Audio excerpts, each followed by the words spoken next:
Šta će se sutra dešavati, Drina? Ti si došla da najaviš jednu važnu manifestaciju za vas balerine. Pa sutra u City Hallu se bira klinceza i džentlmen za 2018. godinu, a ja nekako uvek koristim da imamo što više nastupa, jer džaba nama da vežbamo, to znaju i estradni umetnici, ako mi nemamo scenu, nemamo publiku i nemamo aplauz, onda se ja trudim da ove devojčice imaju što više nastupa, tako da eto sutra ćemo se predstaviti. Negde oko 16:30 smo mi, kako se to kaže, na programu, tako da dođite, City Hall je tamo kod ustanove kulture Vuk Karadžić, sigurna sam da ćete uživati, a mi ćemo izvesti 2 numere na popularnu muziku, ne dečiju, nego popularnu muziku. Aha, šta je sve potrebno da neko postane balerina i je li ovo doba, koliko imaju ove devojčice, možda 5-6 godina, je li to pravo doba za balerine? Mislim, rekla sam zato što je mnogo toga potrebno, puno rada, kažu odricanja, ali ja ne bih to rekla da je odricanje, kada nešto volite, onda to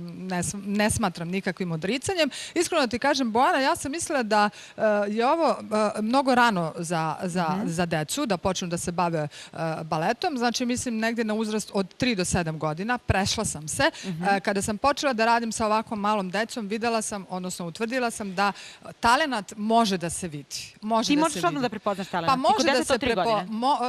Ajde da kažem 4 godine, u smislu koliko čuje muziku, to je jako važno, više manje fizičke sposobnosti jer se to malo menja, jer su još mnogo male, ali kažem, pošto ja moram da igram sa njima, one ne mogu još uvek same da igraju, vidi se koliko mogu da hvataju moje pokrete, kako dobro mogu da hvataju, znači i to je isto tako talenat. A tek kada završe, da tako kažem, kada krenu u školu, onda se upisuju u osnovnu baletsku školu, kada završe 4.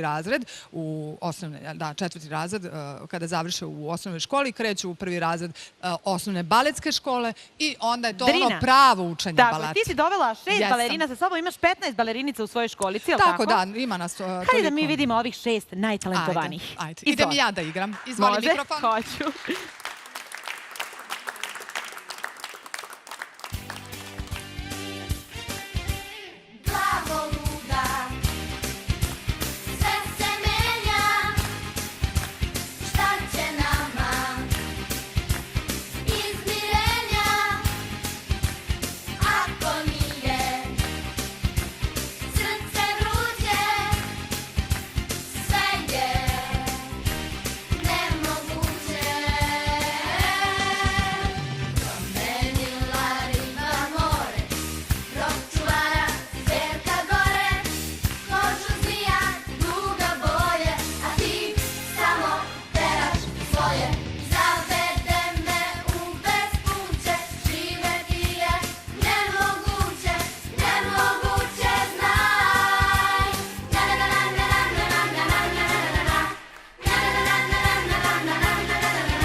Bravo za entuzijazam i balerinica, budućih nadamo se balerina, ali i njihove učiteljice Drine